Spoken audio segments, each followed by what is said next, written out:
Happy 2-year anniversary of learning to flip. That's right, as of this month, I have been documenting my journey of learning to play competitive pinball for 2 years. I can't believe it's been that long, but in honor of that, I decided it was time to bunch together my entire Learning to Flip series into one video. I've been posting Learning to Flip's short form videos, everything from different things that you need to know to get better at pinball to tournament documenting about how I did in certain tournaments, my first ever tournament wins, going from getting last place in every tournament to now qualifying for the Texas Women's State Pinball Championships this year. And that's also why I wanted to put this video out now, because I've been working on my first ever long form Learning to Flip video. And I will be releasing that later this month, documenting a vlog of my experience going to those state championships. So if you want to see that whole journey from beginning to now, tune in, buckle up. I got about 30 minutes of Learning to Flips for you of pinball fun. Thanks for following this journey this whole time, and excited to have this all in one video now. 6 months ago, I went to my first ever pinball tournament. And yes, there are pinball tournaments, and there are a lot of them. And guess what? I did very bad. I'm talking last place, bottom of the list bad. But you know what? I was hooked. Y'all, pinball is so much fun, even when you're not doing good. And I've spent the last 6 months going to a number of tournaments around the Houston area in the Space City Pinball League. I am still not great, but I am getting better, and that's why I wanted to start this series now, Learning to Flip. I want to take you all along for the process of learning to play pinball while I am still not good, so that you can see what it takes to start a new hobby, and honestly, just what the crazy world of competitive pinball is. And let me know what you might want to learn about pinball. I'm excited to be able to share and take you along for the ride. Welcome to Learning to Flip, the series where I take you along on my journey to learn to play competitive pinball. Today we're talking pinball tournaments and how they work, because I am going to a 4-strike tournament at the Wormhole. Strike-based tournaments are some of the most common for pinball, and they work similar to strikes in baseball. For this tournament, if you get 4 strikes, you're out. A computer puts you into 3 or 4 person groups on a random pinball machine. If you get the lowest score in a 3-person group or one of the 2 lowest scores in a 4-person group, you get a strike. For round 1, I am on the Black Knight Sword of Rage machine. I get 2nd place on this really fast machine to put me through to round 2 with no strikes. Round 2, I am on Godzilla. This is a newer game with a lot of rules that some people love and can literally play one game for an hour. I am not one of those people, meaning I am now at 1 strike. Round 3, I am pumped because I'm on one of my favorite machines, World Cup Soccer. And I do absolutely awful. Probably the worst I've ever scored on that machine. Last place, I take strike 2. Side note, the computer tries to put you in groups with people with similar numbers of strikes. This means the better you do, the better players you're playing against. Round 4, I am on freaking Godzilla again.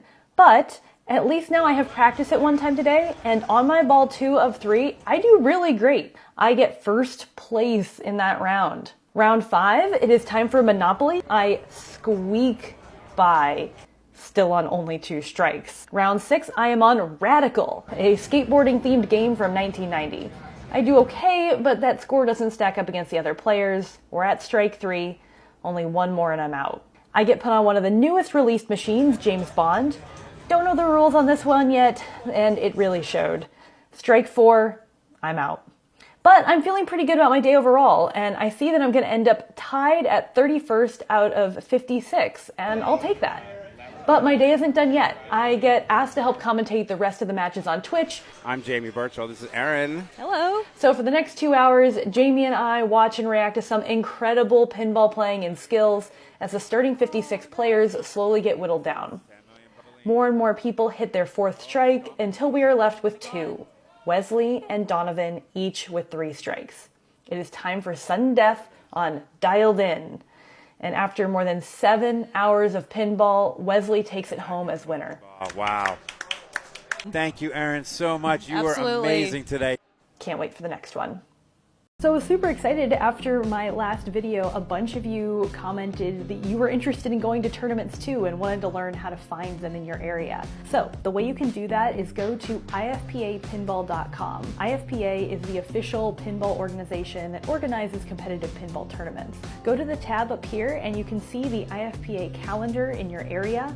and see tons of locally organized pinball tournaments. People are going to be super helpful and help you learn all of the different rules. It's a super welcoming community and you should go out and try it. And if you're not interested in joining a tournament just yet, check out pinballmap.com and you can see all of the pinball machines in your area where you can just go practice and have some fun. You don't have to feel like it's just purely a competitive thing, and you can find if there's a specific pinball machine or theme that you want to go try out, you can see where there's one located. Today we're talking about a new type of pinball tournament that just recently was formed. It is called Max Match Play, and it consists of 20 head-to-head matches on hopefully 20 different pinball machines over the course of, honestly, however long it takes.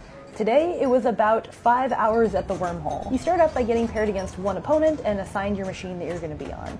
You record who wins and who loses, get put into a pool of people that are all waiting for the next game, and then everyone gets assigned a new partner.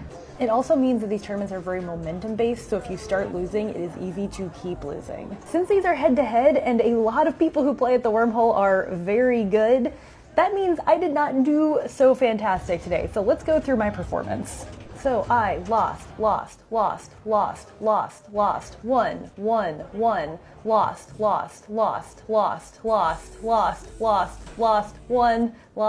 lost.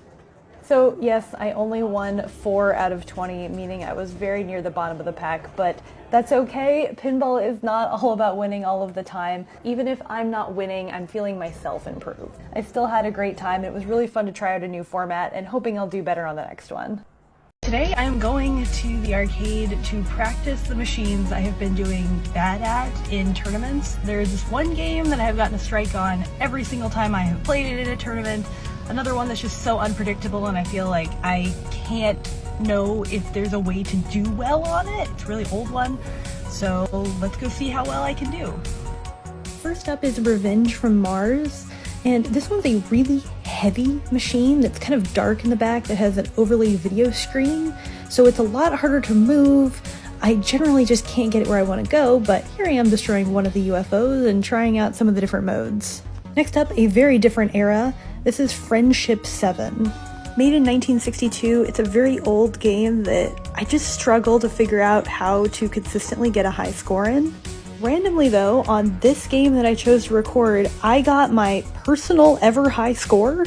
I was primarily trying to figure out where really I should prioritize shooting the ball and how I can better aim at the middle target without the ball going out. And there's an app called Pindigo where you can submit your high scores, which I did, and I learned this was the second highest in the world right now. Don't mind the fact that I only got 500 points in the game after this. I'd take this for a day of practice. Who the still plays pinball?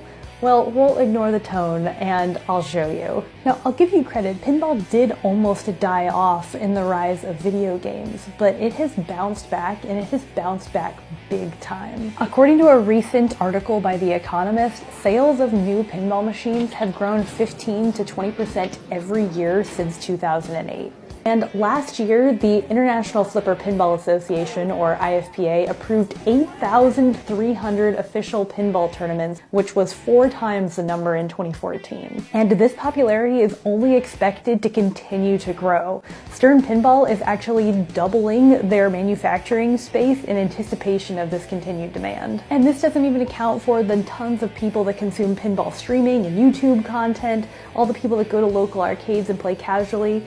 Pinball is growing and it's here to stay. So I hope that answers your question. Come build a pinball machine with me. Okay, yes, only a cardboard one, but still. Called Pinball Science, this kid science kit lets you put together a cardboard, rubber band, and paper pinball machine. I was given this one as a birthday gift, but for about $25 you can get your own on Amazon, and it comes with a book explaining all of the science behind pinball as well. Pause for a quick appreciation of cardboard sounds.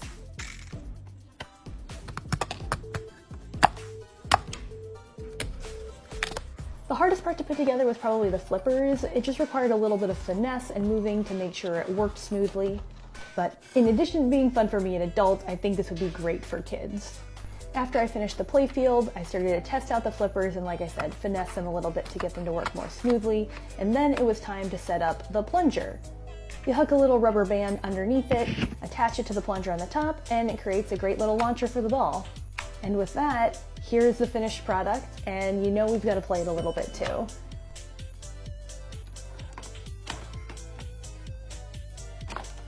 If you have a cat, mine also loves to watch and play with it as well.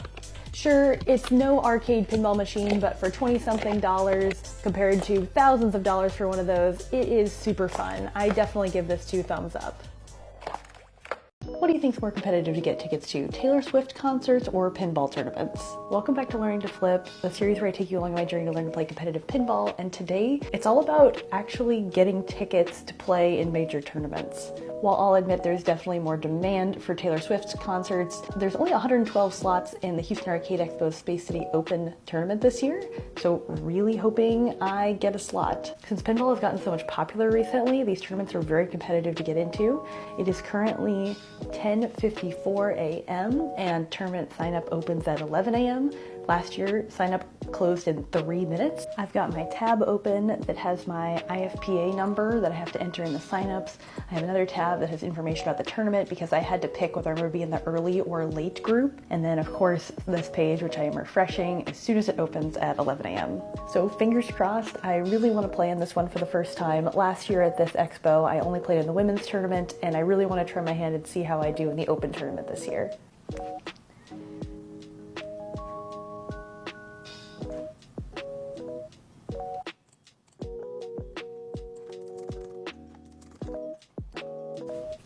I'm in. Woohoo! All right, first Space City Open ever, here we come. Historically, women have been underrepresented in the world of pinball, but Bells and Chimes is working to change that. Today I have to talk about an organization that has been super supportive of me and a great way for me to get into pinball. The Bells and Chimes organization hosts tournaments for women and gender minorities to learn to play pinball in a safe space, and to compete against each other. I have had an absolute blast playing in different Bells and Chimes tournaments. At a recent one, I even brought out my friend Inga, who you might recognize from TikTok, to her first ever pinball tournament at a Bells and Chimes event at the Wormhole. If you are a woman or gender minority that is interested in playing pinball, highly recommend looking up your local Bells and Chimes chapter and see if there's any women's tournaments in your area. And as a fun bonus, I've been helping the Wormhole stream some of their Bells and Chimes tournaments recently. So if you want to see what a Bells and Chimes tournament is like and the high level of competition, go check out Wormhole's YouTube channel and see some of the recent tournaments that we've streamed. It's midnight. I just got home and I won my first ever pinball tournament. Oh my gosh. Thanks Bells and Chimes Houston and Liz and Emily and everyone. It was so much fun and you made my first win so fun. I really appreciate it. The support from the community around here is just absolutely incredible. And guess what? I'm going to be playing another pinball tournament starting at 9 a.m. tomorrow. We have to talk. I have won 3 pinball tournaments. One of them didn't have a trophy, but the other 2 had these amazing trophies. I won 2 Bells and Chimes women's tournaments and 1 open, meaning open to everyone, 3-strike tournament. And now one of those tournaments that was at Wormhole Pinball was even streamed, so I have some clips to walk you through the whole tournament. This, no surprise, Barbie-themed tournament was a 5-round match play tournament, and this means we are all divided into 3 or 4-person groups. We played a game on 2 different pinball machines with that same group, and then you got matched with a new group, and we did this 5 times. First place in each game got 3 points, second got 2 points, third 1 point, and last no points. After those 5 rounds of 2 games, aka 10 total games, the top 4 people made finals. And with 23 points, I was in 2nd place. So that was me, Elizabeth, Liz, and Lisa. 3 games were randomly picked for us to play. They were BMX, Skateball, and Rush. Here the finals were what was known as Papa scoring. First place gets 4 points, second 2 points, third 1 point, fourth 0 points. I took second on both BMX and Skateball, leaving me at 4 points. I knew I really needed first on Rush to have a chance at winning. Under this pressure, I had a pretty great ball 1 with some modes and a multi-ball. And in the end, that was enough to put me over the top for the win. Overall, for all of these wins, I kind of credit it to hitting a tipping point where I started to really nudge and move the machines better, and it made a huge difference. I still have a lot to improve on, especially when it comes to flipper skills and shot accuracy, but it feels like a huge milestone to hit this point. Thank you all for all of your support so far. It's been so fun to share this journey with you, and I'm so excited to keep learning to flip. I am starring in the trailer for the newly announced pinball machine Labyrinth because of the Learning to Flip pinball series that I've been posting here on social media. Yeah, I know, I was shocked too, but the creator of the company that made the new pinball machine saw the videos that I've been posting and asked if I could be in the trailer. I got a text from one of the founders of Wormhole Pinball a few days before the trailer was going to be filmed, asking if I was free the following week to come into Wormhole and sign an NDA before learning anymore. I mean, and how could you not be intrigued when someone says that? So obviously I signed it, and when I heard what the opportunity was, I was just shocked that they had asked me, and I could not turn this opportunity down. So I went out to Wormhole Pinball for a full day to film it, and when I saw the quality of the footage there on site, I was just like, wow, this is off the charts. And I am so glad that you all get to see the trailer and this awesome machine now too. When you get a chance to play it for the first time, let me know what you think, because it's been kind of wild being one of the only people that's been able to play this, and I want to talk to y'all about it. I am playing a brand new, unannounced, unreleased pinball machine, Labyrinth. When you're seeing this, the trailer is probably already out for this, and I'm gonna be in it. It's a really cool machine. I had a ton of fun. It's the first machine for Barrels of Fun, a new pinball manufacturer, and I can't wait for y'all to play it. It's got some cool multi-balls. It's got some cool modes. Shoot 3 white shots. Then the horseshoe, you get mode started. Awesome multi-ball. It's honestly such an honor that after only a year and a half to be doing stuff like this in pinball, and it's just so cool. Come along with me as I film a trailer for the pinball machine Labyrinth. It started out with me getting to Wormhole Pinball, where we filmed the trailer at about 8 a.m. and they had a bunch of setup to do, moving signs around and games and stuff, but I did get my first look at the machine, which was very cool.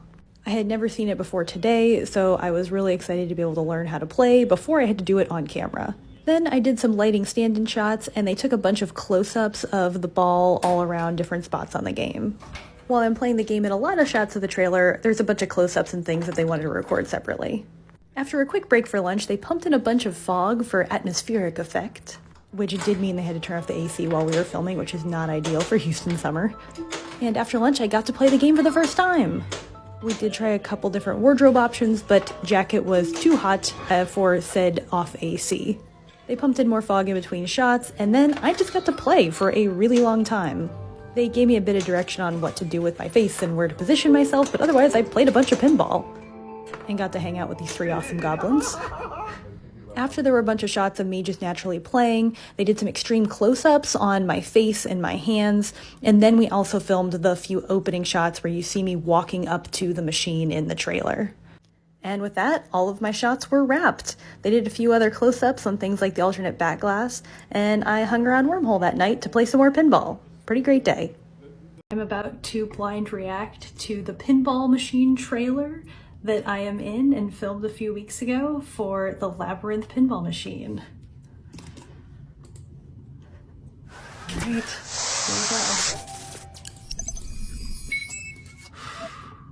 Well, we're all waiting. Despy? I have turned the world upside down, and I have done it all for you. You have 13 hours in which to solve the labyrinth. Turn back before it's too late. Oh, wow. This is so cool. Things are not always what they seem in this place. Young adventurer, search me. We're just the knockers.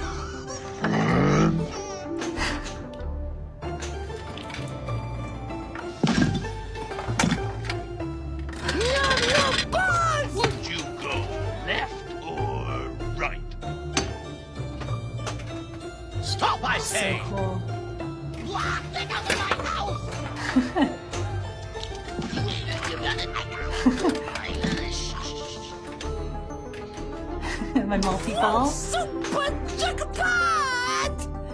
You're a wonderful conversational companion. Okay, we got some modes.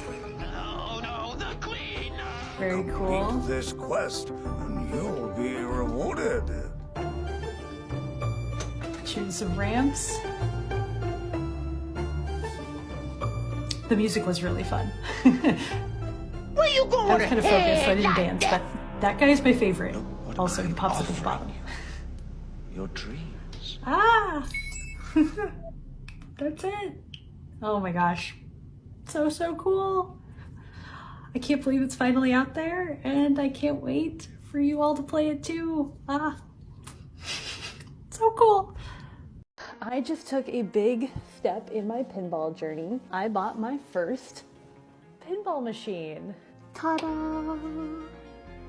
Welcome back to my pinball series, Learning to Flip, and I'd like you to meet Circa 1933, a cocktail pinball machine made in 1979. I know, confusing, Circa 1933 is the name, not the year it was made. Now, I know it probably doesn't look exactly like many of the pinball machines you are used to. It's a bit shorter. It's from this era of cocktail pinball machines that were designed to be played sitting down, and even though it's a little different, I love it. Personally, I was looking for something a bit lower in price range. I paid $700 for this, and something that would fit into my house and let me take those first steps into pinball ownership. Learn more about how the machines work, and be able to have fun practicing at home a little bit. I'd played this one in our local pinball community and kind of loved the art style on it. And when it came up for sale at the Houston Arcade Expo, I jumped at the chance to get it. And this series is called Learning to Flip after all, learning more about pinball. So if you have any questions about pinball machines, the insides of them, what it means to own one, let me know and I'm happy to make some more videos on it. And fingers crossed, this likely won't be the last pinball machine that gets brought into my house. So I've talked about some official pinball tournament formats. Let's talk about some fun unofficial ones. I would like to introduce you to stall ball. There are a bunch of different official IFPA sanctioned tournament styles that people use to try to earn whoppers, world pinball player ranking points. Then there's tournaments we just do for fun, and stall ball is one of those.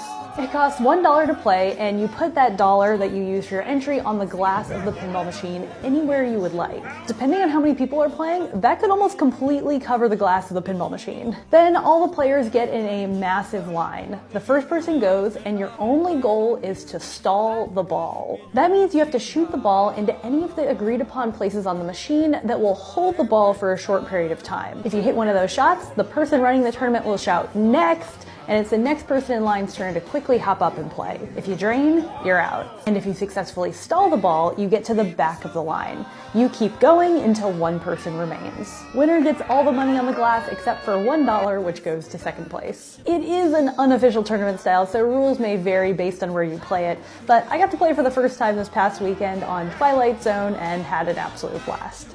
Here's how you play pinball at sea. Well, kind of. Welcome back to Learning to Flip, my series where I learn to play competitive pinball, and I have a very different one for you today because I am spending 2 months at sea aboard the Joynies Resolution. I have officially entered my virtual pinball era. We are pretty limited on what we can bring, but I brought my Nintendo Switch with Pinball Arcade, Pinball FX, and Stern Pinball installed. A lot of the pinball machines on here are actual real-world physical pinball machines that they've created virtual versions of. There's also a number of digital-only tables too. The thing I find this most helpful for is learning the rules, because a lot of them have pretty great game table walkthroughs, and I've learned a lot about some of the machines that I play in real life that I did not know beforehand. We do work 12-hour shifts on the ship.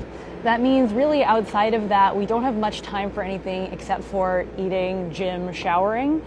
But in the little time we do have, I've really enjoyed this connection back to my hobby and connection back to home. After 2 months at sea, I am back and continuing my pinball journey here on land. In the latest, I took a pinball machine repair class. I have loved learning to play competitive pinball over the past year and a half, and now I get to learn how these machines work. The Game Preserve at NASA in Houston hosted this multi-week repair class focusing on electromechanical machines. So this is older machines, typically before the 1970s. The first few weeks were focused on learning the different parts of the machine, and this, on the last week, we actually got to take a machine that the teacher who ran the class had just purchased and had never turned on and see if we could make it work. This is a 1972 pinball machine known as Fireball, created by Bally. We worked on the electronics to try to get a weak flipper working, found some of the bells and chimes, the sounds that were disconnected, and fixed up a number of the lights that were too dim or burnt out. Then we actually took everything off the playfield, fully cleaned it, reattached it, and got it working. This was a late night. We were here till after 11 p.m., but it was super satisfying to be able to play this really fun machine at the end of the night. Big thanks to Rusty and Game Preserve for starting my pinball repair journey. Today I'm going to a pinball tournament. Come along to see how I do. I am headed to the Little Dipper, a bar in downtown Houston, for a 32-player 4-strike tournament. Pinball strike tournaments put you in groups of either 3 or 4. In a 4-person group, the top 2 players are safe, the bottom 2 get strikes. In a 3-player group, the top 2 people are also safe, only 1 person gets a strike. And 4 strikes and you're out, last person standing wins. Sadly, on my first game, Stranger Things, I took a strike, but I bounced back on Terminator 2, getting 2nd place and no strike. Had to take a very important Pac-Man cookie break. I had a decent game on Jurassic Park, taking 2nd again, and sadly 1 more strike on Monster Bash, putting me at 50-50 so far, a 2-2 record. Next up came an incredible run, though, of 6 games with no strike. I had an epic Ball 3 comeback on Pirates of the Caribbean, destroying a ship and getting a multi-ball, my best game ever on Creature from the Black Lagoon, and Stars. Next up, I'm on Paragon, which I did really good on earlier. Sadly, though, I had 2 balls that went straight down the middle and just couldn't make it happen, taking my 3rd strike. I'm in the final 5 at this point on a head-to-head battle on Scared Stiff, and sadly, did not make it happen, took my last strike. But despite a tough 2-strike in a row end, I had a great time. So I finished tied for 4th place, and I am super happy with that. I had a lot of really good games. It was a bunch of fun. Great Sunday.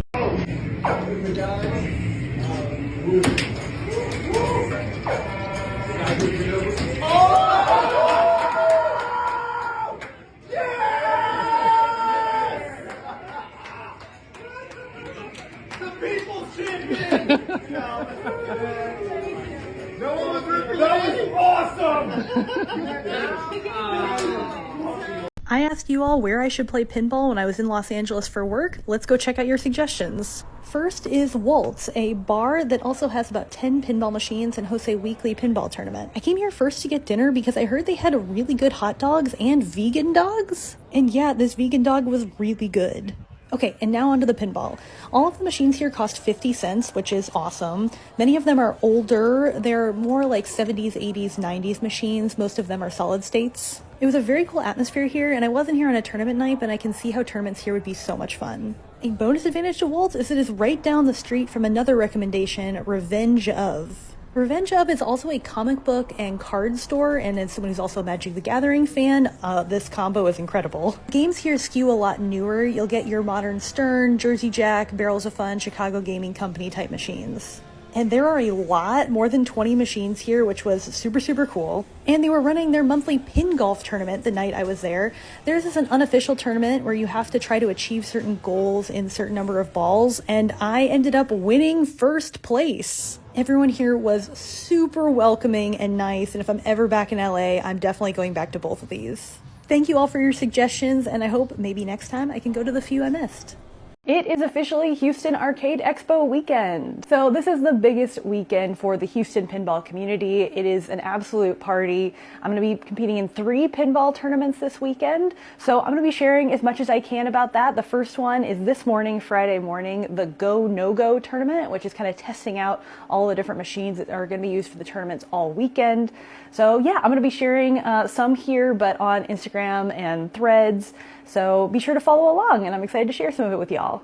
As someone who is just learning about pinball machines for the first time, I want to show you my 3 favorite things on the inside of this pinball machine. This is kind of a unique pinball machine.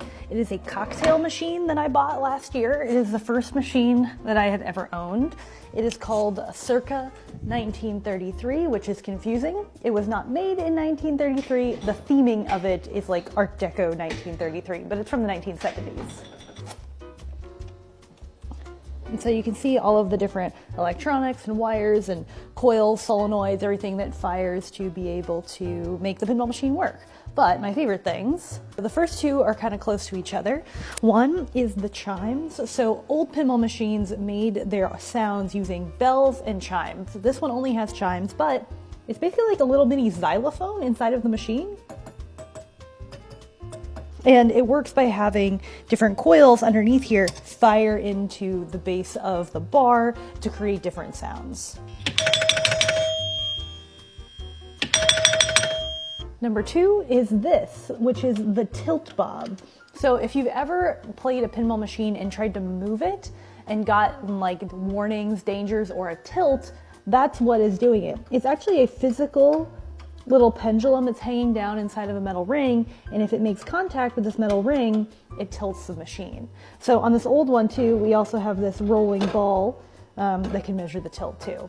Last up is this mechanism that's right next to the coin door that actually records how many total plays have been had on this machine over the decades that it's been around. So we are approaching 30,000 plays, so that'll be a fun milestone for it to hit. We welcomed a new guest pinball machine into our house this week. And yes, guest pinball machine, we're just a temporary home for it. We're welcoming this Super Score electromechanical machine into our house for a little while, until the person who actually owns it has room for it to move back into his house. People that repair and collect pinball machines will sometimes lend them out to friends for a little bit while they need more space. And we're super excited to have this one. We have wanted an electromechanical machine for a while, so it's a fun way to test one out. This Gottlieb machine is from 1967 and it's super fun. It has a fun little spinning element towards the bottom. I'm sure I'll have some more videos in the future to showcase those too. It's my 2-year pinball anniversary. 2 years ago this week, I played in my first pinball tournament at Wormhole Pinball. So because of that, it's time for a new Learning to Flip. And yes, I could focus on how I've improved at pinball or risen in the rankings since then, but I want to get real with you all and highlight something different. The reason I stuck with pinball. It's all because of the pinball community here in Houston and around the world. I moved to Houston a few months before the pandemic hit,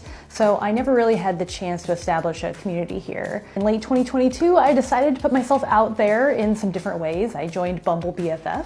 I did find a great friend and trivia group through that, and I ventured out on my own to an unmarked gray building in the Houston Heights to meet a bunch of strangers. Maybe that wasn't the smartest thing in the world, but inside that building was the Space City pinball community. They welcomed me instantly, and I found so many different groups of friends because of it. There's the Wormhole crew, there's my local pinball crew on the south side of Houston I play with on a weekly basis. There's the Bells and Chimes, a fantastic group of women who are encouraging and great to play pinball with. I've even made friends in other cities around the country. One of the reasons I appreciate this so much is I've tried other hobbies that were not this welcoming, some of which I enjoyed but stopped doing because I really didn't like the environment. 2 years in, yes, I love competing and improving my pinball skill, but pinball is really about the people. So here's to many more years of pinball and friendships to come. How do you actually get better at pinball? It's just flipping the ball away and luck, right? There are actually a lot of skills to master to be a competitive pinball player.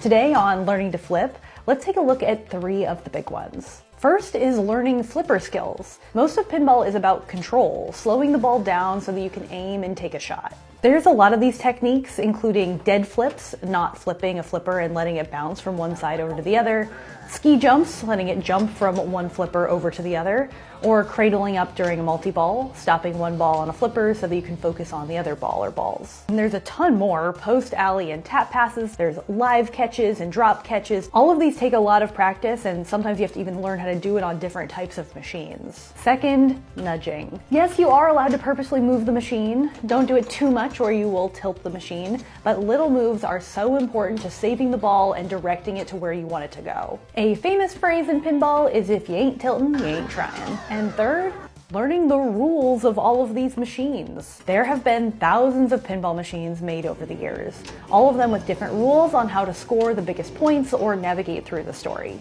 And a subset of all of this that's important that I have to mention is shot accuracy.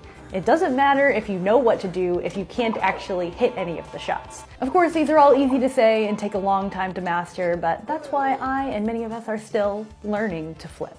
This machine has one of my favorite Easter eggs in a pinball machine from this era. This is Super Score, an electromechanical machine from 1967. And one of the major functions is this sort of roulette wheel at the bottom. And how many points you get from each spin is determined by the letter that you land in and the number that is currently lit in that letter column. So for example, for getting B right now, I get 500 points. For getting A right now, I get 50 points. And for getting C, I get 2,000.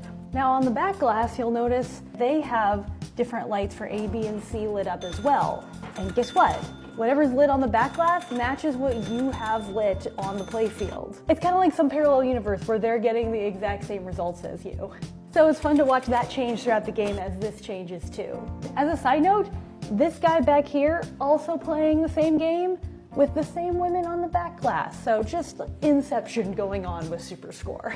I have officially qualified for the Texas Women's State Pinball Championships. Yes, as the 2024 season comes to a close, I met my goal for this year. I qualified in the 14th out of 16 slots for the Women's State Championships. I earned my slot based on the points I earned from competing in 2024 Open tournaments, aka tournaments that include both men and women. 8 slots in the championships come from Open tournament qualifiers, and 8 slots come from people with the most points in women's-only tournaments. So that means on January 19th, I'll be competing in a head-to-head style tournament at San Antonio's What's Brewing. As the 14th qualifier, I'll be going up against the 3rd place qualifier in the first round. All of the women that qualified are very good at pinball, so I'm just going to have a good time and play some pinball. I already met my goal of making it at all, and whatever happens, happens. And because people always ask on videos like this, the reason there is a separate state championship for women is that women are historically very underrepresented in pinball, and women's tournaments give a safe, fun place for women to try out the hobby, make friends, learn from each other, and work on their skills. It's a great way to build representation in the hobby. And women still can qualify in the overall state championships too. Now, I'll make another video a lot closer to the tournament of exactly how it will work, but if you want to plan to tune in, it will be streamed live on Twitch on What's Brewing's Twitch channel. This weekend, I am playing in the Texas Women's State Pinball Championships for the very first time. So here's what's going to go down to determine the new state champion. This Saturday are the state championships all around the country, and this Sunday are the women's state championships. They are a unique style of head-to-head pinball tournament. 16 women qualified, so in the first round, the first seed plays the 16th, second plays the 15th, third plays me, the 14th seed, and so on. Each round is a first to 4 battle. Each player selects 3 games from all of those on offer in the tournament, and each has to be from a different era, old, mid, or modern. First round is one player's machine choice, second round is a choice by the other player, and each is played as a 2-player game. If possible on the machine, some old games are 1-player machines. And you keep going in that pattern until one player has 4 wins. If you reach 6 games with a 3-3 tie, there is one tiebreaker game to determine who moves on to the next round. And competition continues in this way until only one person is left standing. And there are our monetary prizes, but the big prize is the winner heads to the North American Women's Pinball Championship in March. So that's the gauntlet I'm headed into. Honestly, I've never done a tournament like this, and the other players are very good. So I'm just going into this with no expectations, ready to enjoy the experience, and we will see how it goes. And you're all caught up. That's how I've been learning to flip for 2 years now. And thank you for watching the whole journey from March of 2023 to January of 2025. I am super excited to have my long form learning to flip video coming out very soon, so please be sure to like and subscribe so that you can see when it's coming out. Thanks for being here, and can't wait to keep sharing my journey of learning to flip.